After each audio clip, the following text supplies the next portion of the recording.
Hi, I'm Erin Hardy with California Closets, and I'm here today to teach you how to accurately measure your space. So there's a few tools you need to get started, and the first one is a good tape measure. So this one is about 16 feet long, but anything from about 16 to 25 feet is gonna work for most of your needs. And when I say a good tape measure, what I mean by that is a tape measure that when you extend it out, it remains rigid. So there's nothing more frustrating than measuring a closet when your tape measure is falling all over the floor. So a good tape measure. You'll also need something to write with, and then something to write on. So I recommend we have these closet measurement worksheets that you can get from your California Closets designer, and they're great because they lay out the closet floor plan for you, and you really just need to plug in the measurements that we're asking for. There's a little place down on the bottom to take notes, and then a place to notate the doorway, and we'll talk about that more. So if your closet is not rectangular, there are also some blank sheets of graph paper that you can use to sketch out the shape of your closet. But all of the measurements, the way I'm going to teach you today, the procedure of how we're going to measure is all going to be the same whether your closet is a rectangular shape or another shape. First, let's take some time to look at the actual measurements on a tape measure. Shown here is the 1/2 inch mark. This is the 1/4 inch and 1/8 inch and 3/4 inch. You're going to record the measurements for your space to the 1/8 inch when possible, and anything in between, be sure to round down. Now let's move on to measuring. There's a few essential measurements you need for this space, and they're primarily the ones that we're going to be building on. So in a reach-in closet, that might be just the back wall, but in a walk-in closet or a home office or a pantry, that very well might be all of the walls. So we just want to make sure we're taking accurate measurements. The next thing I want to note is that it's probably best to get the measurements of your wall with one long extension of the tape measure. But of course, that might not be practical for you or for your space. So the other things that you could do is you could grab a friend or a family member to hold one end of the tape measure. That always works.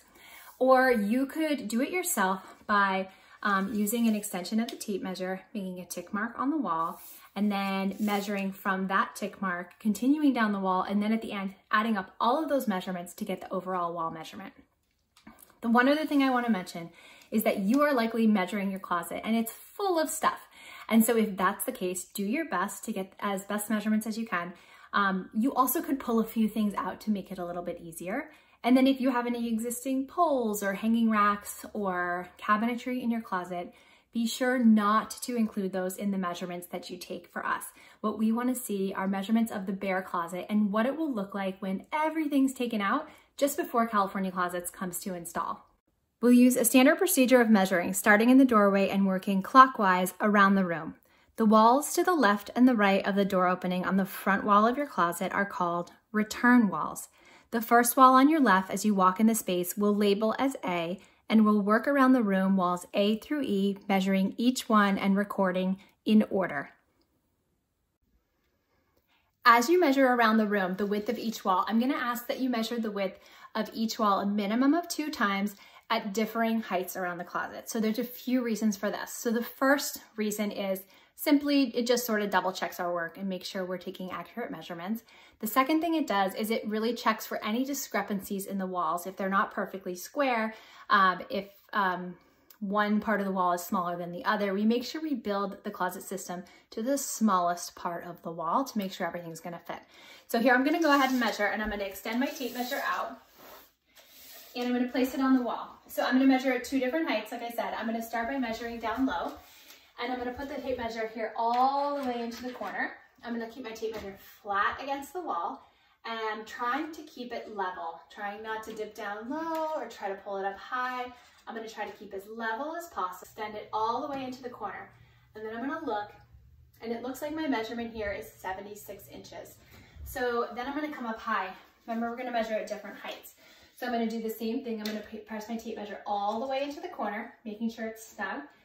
And then coming level, so at this height, I'm getting a measurement of 76 1/8. So what I'm gonna do, if you get a discrepancy in your measurements, we're gonna record the smaller of the 2 measurements to be sure that the closet system, if it's going wall to wall, accurately fits in the space.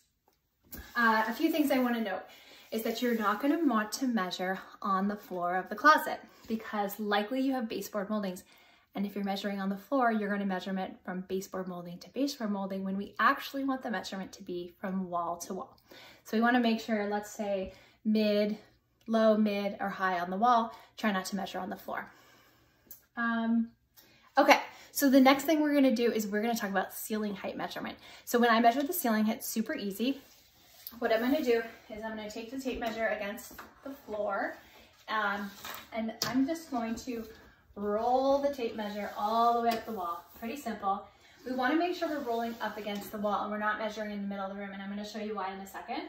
So I'm gonna measure, I'm gonna reach up. It looks like I'm at 88 3/4, so I'm gonna record that measurement. You know, just for kicks, I'm gonna, fell off the screen. I'm gonna measure over here, and I'm looking like I'm getting actually a little bit closer to 89, but I'm gonna record the 88 3/4 for my designer. We don't wanna measure in the middle of the room because as you can see, it's really easy to bend to the left or to the right. To get an accurate measurement, we're just gonna measure right up against the wall. You'll also wanna take notes on the door. The size of the opening is very important because it helps your designer determine what they can design in the space. You'll also wanna know what type of door. Is it a traditional door, a double hinged or a French door, sliding or bifolding doors, and then which way the doors swing. Do they go into the closet or do they swing out of the closet? The last but really important step is to go back into the closet and look for any or all obstructions that you might find. The most common obstruction found in most closets is baseboard molding. To get a good measurement on a baseboard molding, I recommend using something sturdy like a book or a clipboard that you can place right along top of the baseboard molding, and then bring your tape measure in and really get a good measurement there. And then you can do the same thing for the height. So you stand it up, put it right up against the baseboard molding, and then you can measure. As you can see, it's much easier than getting a deep measurement on a really detailed top of a baseboard molding. It's pretty tricky otherwise. Some other common obstacles or obstructions that you might find in your space to be on the lookout for near the floor are, besides baseboard moldings, are things like vents, baseboard heat. As you come up the wall, things like outlets, access panels. If your floor plan of your home, if your closet backs up to a bathroom, a lot of time there's water access panels on the wall. As you come further up the wall, you'll find things like outlets, light switches, alarm boxes, access panels. And then if you start to look on the ceiling, you'll find things like soffits, lighting, attic access is a big one, and sprinkler heads. So just remember that just because an obstruction is on the ceiling doesn't mean that it's not pertinent to your design or an information that your California Closets designer doesn't need to know. If you have any of these obstacles in your space, create a separate sketch using the graph paper, noting which walls they're on, their size with depth and height, and their position on the wall. Your designer might have some additional questions about your obstructions. You could also take some photographs to help them. Well, I think we covered it all. You're ready to get started, so grab your tape measure and get to work. Do your best to get accurate measurements, and be sure to reach out to your California Closets designer if you have any questions. After all, that's what we're here for. Good luck.